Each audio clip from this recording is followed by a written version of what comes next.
Ya sah saja boleh dan itu sudah teknik biasa yang juga dilakukan bapaknya kan. Menurut pengamat begitu, kalau dilihat memang faktanya Ya begitu, 2014, TPID 2019. dan lain-lain. Tapi bagi saya itu no problem dan saya bangga Caimin berkata jujur. Karena yang paling penting itu kejujuran. Kalau memang nggak tahu ya dijawab tidak paham, karena apa ini singkatan. Saya membaca berita Kaisang titik dua, Samsul di luar dugaan orang-orang. Saya pikir Samsul ini siapa? Ternyata Samsul Fat. Begitu kita cari, nah kayak begitu itu maksud saya kita harus mencerna lagi. Bentar, aku kenal Caimin dan kita sering jalan bareng juga kan, Ya. gitu loh. Jadi yang saya heran, kenapa kok spontanitas Caimin nggak keluar? Nah, itu Kitanya dia. apa, SG apa? Ini? SGIE. SGIE, logikanya kalau Harusnya yang saya jawabannya, kenal, wah saya nggak tahu SGI itu apa, apa sih dia gitu. Coba tolong jelaskan, mestinya gitu, gitu loh. Itunya kenapa nggak, apa karena masih sungkan sama bapaknya? Karena ekspresi Pak Mahfud juga kayaknya agak sungkan-sungkan, enggak. Ya selengeannya nggak keluar. sebenarnya gitu. memang itu yang disampaikan banyak orang. Tapi Pak Muhaimin ini Mbak, memang kalau guyon atau natural begitu itu lebih baik. Namun ya ini kan debat dan ini debat calon pemimpin negara. Bukan ludrukan, tapi kalau Mbak mestinya dijawab ludrukan kan gitu. SGI itu apa? Sego goreng iwak ndok. Nah misalkan gitu. Nah tapi memang ada semacam ini Pak Muhaimin harus jujur apa yang bisa disampaikan sampaikan. Nah, kenapa tidak seperti apa Dan adanya tidak Caimin usah dikemas banyak dengan melawak dan melucu, ada yang nyampaikan begitu. Karena ini debat pimpinan nasional. Nah ini menurut saya akhirnya Pak Muhaimin kembali pada sikap sebagai calon wakil presiden. Padahal Pak Muhaimin lebih kultural seperti orang Jawa Timuran. Jadi nggak keluar Jawa Timuran, memang benar. Tetap nggak jawab, kenapa nggak spontan Caimin keluar? Iya. Apa takut sama Pak Jokowi? Itu aja, itu aja. Tolong dijawab. Ya Itu dia. saya nggak bisa ngira-ngira. Pak, agak Pak. berat ya. Tapi yang namanya tradisi Jawa berhadapan dengan doronya itu kadang-kadang membuat ewo pekewo. Oke, jadi ada pekewo itu ada ya? Bisa jadi ya, saya hanya menebak juga. Namun apapun memang sering saya sampaikan juga bahwa anak presiden itu memang membawa wibawa yang besar. Apapun itu. Kira-kira di Bali itu presiden lewat, baliho bisa geser tuh. Saya sampaikan begitu tuh. Apalagi debat. Nah, itu kan wajar saja karena itu bagian dari kelebihan di satu sisi, tapi kelemahan di sisi lain seperti disampaikan oleh mahasiswa tadi. Teman Anda di Yogyakarta, ketua BEM namanya Gilbran itu bilangnya lebih sadis lagi. Ini anak haram konstitusi. Tuh lebih sadis. Itu artinya butuh keberanian untuk mengatakan itu dan saya hanya menirukan saja. Bang, Pak Andrino bilang oke. dua-dua pasangan calon nomor 2 ini Andrinov Cadiago, saya hanya menduplikasi.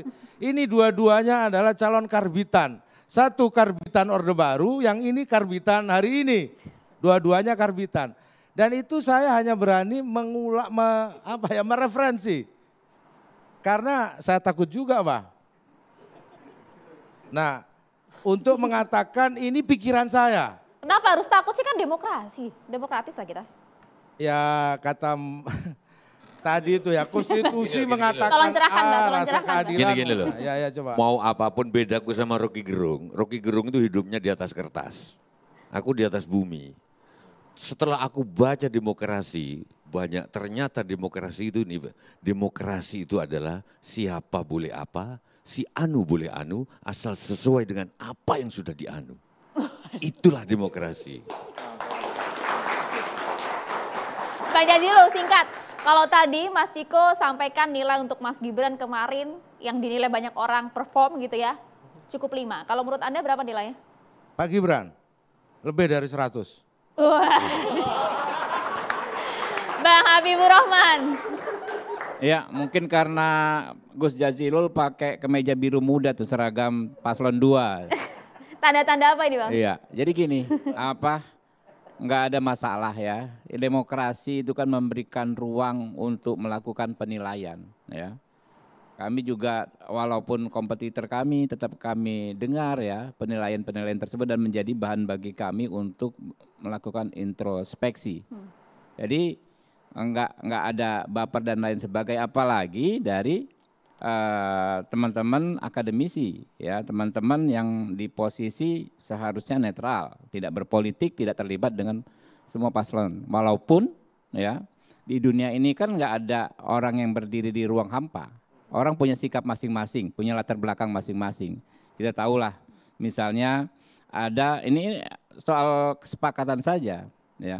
Ada yang tidak suka dengan apa yang disebut dinasti, apapun definisinya. Ada yang memaklumi, ada yang menganggap itu hal yang bisa diterima dalam batasan-batasan ketika tidak menimbulkan dirugikannya hak orang lain.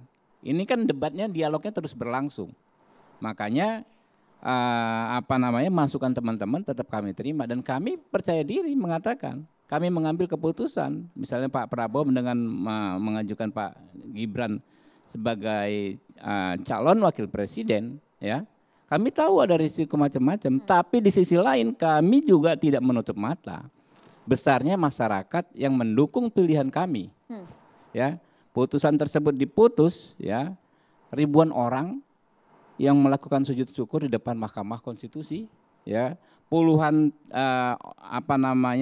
kelompok masyarakat di berbagai kota melakukan syukuran, ya. Kemudian banyak sekali saya ketemu juga di dapil saya masyarakat yang lebih melihat substansinya. Substansinya adalah bahwa bisa ada perwakilan anak muda dalam kontestasi seperti ini. Nah, enggak apa-apa. Jadi kita jalan masing-masing, saya pikir, ya kan. Dan ini kan masih panjang, masih 50 hari lagi. Masih ada cukup waktu bagi kita sama-sama istilahnya ngadu ilmu, ya. Mana yang nanti bisa benar-benar memenangkan kontestasi tanggal 14, ya kan, mana yang tidak. Kan ada rambu-rambu yang jelas. Misalnya gini, yang paling konkret saja. Semua itu kan harus diselesaikan. Semua perdebatan itu kan harus ada ujungnya. Ya. Karena kita menyepakati negara kita negara hukum, saran saya kita selesaikannya secara hukum, ya. Oke. Itu konstitusi, kesepakatan konstitusi. Sama satu lagi, Saya tuduhan-tuduhan nih, ya, misalnya ada yang cheating. Itu kan sebetulnya kan kalau teman-teman kalau benar-benar terjadi kan pasti sangat merugikan. Misalnya transmitter Pak Gibran itu lebih besar, ya kan, dibangun opini. Ini nanti dulu. Ini menguntungkan Pak Gibran dan merugikan yang lain. Secara kontrario kan begitu. Ditempuh saja upaya hukum. Ya, kalau teman-teman yang keberatan dengan situasi seperti itu. Kalau itu tidak dilakukan, saya pikir ini tidak mengedukasi publik. Ya, makanya nanti kan teman-teman nanya, ya kan, ada masalah lain dan lain sebagainya. Ujungnya ini kemana? Nah, gitu kan? Toh kita sudah membuat aturan-aturan yang detail untuk menyelesaikan perdebatan kita ini. Ada Bawaslu. Kalau KPU macam-macam ada di KPP. Kalau tidak sepakat laporkan saja, begitu kan? Ya ada di KPP. Macam-macam, terakhir ada MK. Soal itu Bang, soal DKPP Bang. Anda sempat mengancam akan laporkan KPU ke DKPP soal teguran Mas Gibran pada saat dituding memprovokasi penonton pada saat itu. Saya juga gini loh, ya kan, saya ini orang hukum. Ya, apa yang saya sampaikan selalu berdasarkan hukum. Saya pernah di satu acara TV, ya kan, ya. Ada teman anchor seperti Mbak, ya, menyampaikan sesuatu yang menurut saya tidak pas dan dia tidak bisa buktikan, ya. Saya katakan saya akan melaporkan ke Dewan Pers. Benar nggak? Coba deh. Dalam setiap sengketa terkait pendapat orang di media, yang paling dianjurkan kemana? Ya ke Dewan Pers. Karena ini dibandingkan dengan orang yang sedikit-sedikit lapor polisi, ya kan, sedikit-sedikit persekusi, ke Dewan Pers. DKPP jadi? Juga di KPP. Jadi gini, yang berwenang, ya kan, ya, melakukan peneguran itu Bawaslu, bukan KPU. Ya, soal tatib dan lain sebagainya, penegaknya itu ada di Bawaslu. Yang punya sempritan itu, peluit, itu Bawaslu. Ya silakan saja. Dan dalam perspektif saya, ya, saya memahami bahwa dengan disepakatinya diundang delegasi dari paslon, itu kan kita kita tahu ada konsekuensi logisnya. Konsekuensi logisnya adalah adanya dinamika, adanya euforia bahkan, ya. Itu hal yang menurut saya masih dalam batas kewajaran. Ya, namanya kontestasi, kalau nggak ada hal seperti itu ya nggak seru juga, gitu kan ya. Singkat Bang Ciko. Oke, jadi saya ingin mengomentari soal pertanyaan Gibran yang SGE maupun carbon capture. Saya maupun juga yang ke Pak Mahfud ya. Betul, saya setuju dengan apa yang disampaikan oleh Prof. Wiwi. Saya juga tadi karena ada ulangan tadi, jadi saya juga bisa mendengar kembali pertanyaan beliau. Dan pertanyaan sangat tidak jelas. Dia hanya bertanya apa yang akan dilakukan terkait regulasi carbon capture and storage gitu.